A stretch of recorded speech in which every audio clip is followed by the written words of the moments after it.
Hey everyone, I am so excited to be a guest designer this month during the Christmas holiday events over at Daddy About Flair.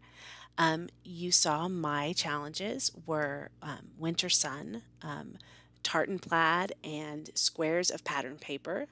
And the sketch was this really cool sketch that had a bunch of squares on top, kind of going down to a picture. And so I have stayed very true to this sketch and true to the challenges.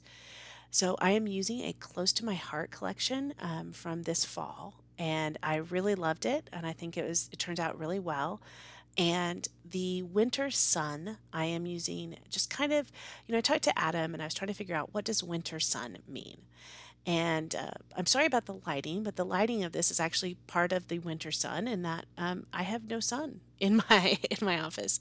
But this was a day that we were outside, and it was cold, and it actually is fall, but it's I kind of took it to be colder when it's colder outside and it's sunny, and just that kind of crisp. Sun that you have, and that's what I took winter sun to mean. So I used it in my picture. Now you could have the sun glistening off the snow. There's a lot of different things you could have. But that's what I took it to mean. So I basically started by gutting that paper, and then I cut a bunch of squares out of a bunch of paper, and then I am going to line them all up in a pattern. Then I'm going to utilize these solid colors to put my flare on. So I'm using some of the fall flare or autumn flare. I'm not sure which one it was. I know I don't really remember which ones was, but I went autumn. I know a lot of the people that have done these videos have done Christmassy or holiday themed, but just based on the pictures I had and the colors I wanted to use, this seemed to work. I've done a few of the other challenges, and I've done more Christmassy pages. So if you want to go check out the other the albums in the groups, you can see some of my other entries for. I know I've done like day 2 was a very wintry theme, and then I did a Christmas theme I think for like day 22. So I've done a lot of other themed ones, but this particular one just seemed to be more fall. So I did do the same pattern vertically down for each of these to make the triangle. And I was just trying to, right now I'm trying to find all the squares. So I cut all the squares out before I laid them out. So I had extra squares. So in some cases that does kind of ruin the paper, but it is what it is, or waste some paper. And I cut these out on my trimmer, and I ended up, they were not all 2 by 2. So you'll see I had to kind of fiddle with them and make them work, but that's what you do. So for this particular sketch, you could do, if you didn't like the squares, now I know the challenge is actually squares of paper, but if you didn't like the triangle, you could just do a shape up there. You could do like a circle of squares. You could layer the squares up on top, but I'm actually just using it exactly the way it is. I loved the idea of having all of the flare on the solids, and I'm using a bunch of different flares, some vacation flares, some different colors, some leaves, and I'm just showing you that I popped them up on foam dots and then put them, and so this is all of those attached. Now I did use, I believe, hickory smoke ink to ink the edges of all of these, and really liked how this turned out. So the next thing I'm going to do is map my photo. Oh, I guess I left in actually adhering all of the flare, and that's just super exciting to watch. I've loved all the challenges over at Dottie About Flair, and I've loved the challenges over at Scrap a Sketch. I love sketches, so it was really, really interesting. And her sketches are different, so a lot of times you see the same sketches over and over again.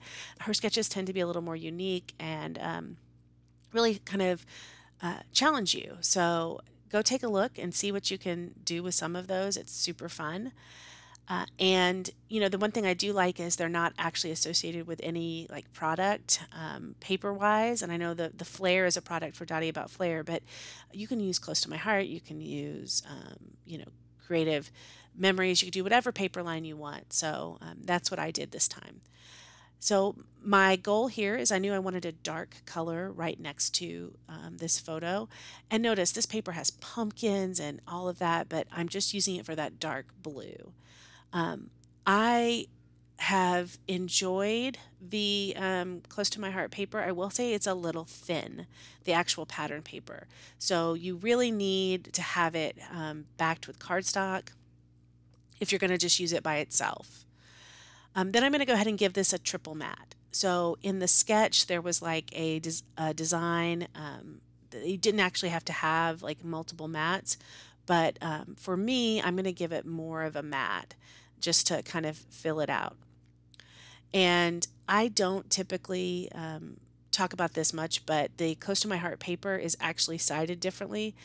And of course, I had to refill my, that was me showing you, look, I had to refill my gun and it's going to give me problems. I have run out of ATG every video I've recorded, I think the last 2 months. And I'm just inking those edges.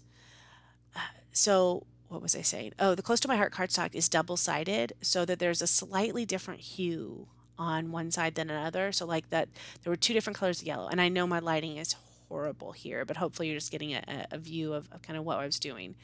And I think this is actually ground espresso, not hickory smoke, that I was using to ink the edges. And then I'm going to put that really pretty papaya color. And I know it's papaya because I actually bought, this is one of the few times I bought the coordinating ink in papaya. You're going to see me use it here in a second to actually stamp on the photo itself. I do like that with Close to My Heart, when you get a collection, you can get the ink that matches, the paper that matches. You can even get like thread and all kinds of stuff. So that is one of the cool things about doing Close to My Heart. Now, this sketch really spoke to me because it was so linear. So even though it has like a triangle and I have all the circles, because it's like a 90-degree angle there, and then it's the square, and to me, there was something about that that really spoke to me. So there's me showing you that I'm going to use the papaya. And this is actually a Chamel stamp set, I think from last year. And it had Finding the Sparkle. And to me, that's exactly what we were doing. We're out for a walk and we saw this gorgeous tree and we were finding the sparkle.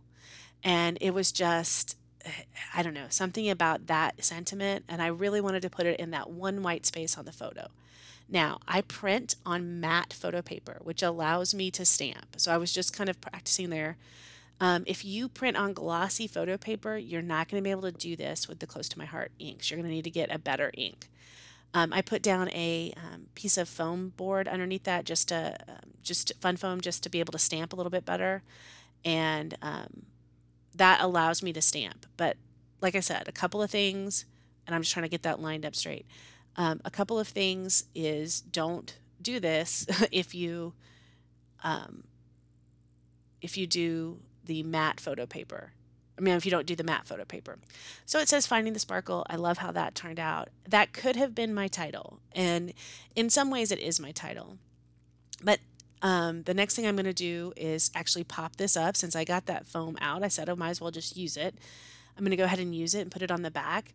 I use fun foam every once in a while, but not all the time.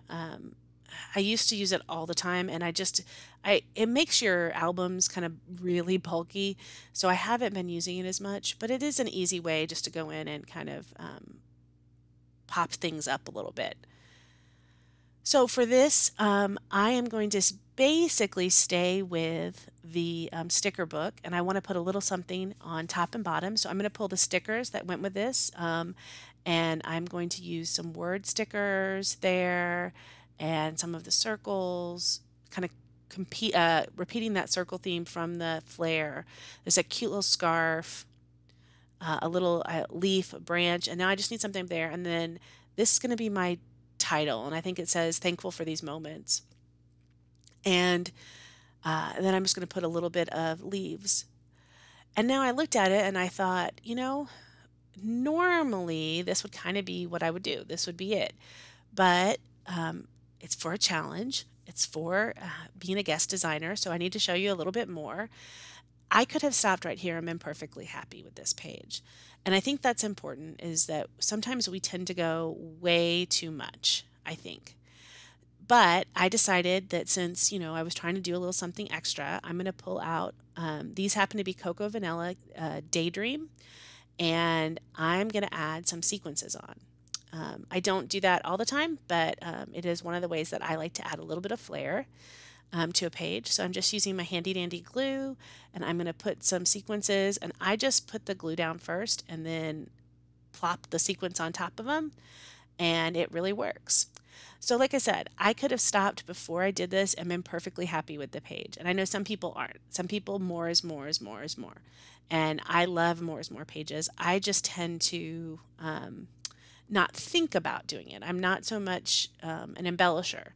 So I really have to think sometimes. And one of the things that challenges do, particularly like challenges that say, oh, you need to use, in this case, it was you need to use, I'm trying to think what it was, pattern squares of pattern paper. Well, I would never have thought to cut the paper that small and use it as an embellishment.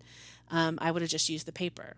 But because it did, I had to think outside the box. Now, luckily, the sketch that was there was already made up to do it, and that helped me a lot. But this was a lot of fun. And so, if you have a sequences, one of the challenges was sequences, one of the challenges had enamel dots.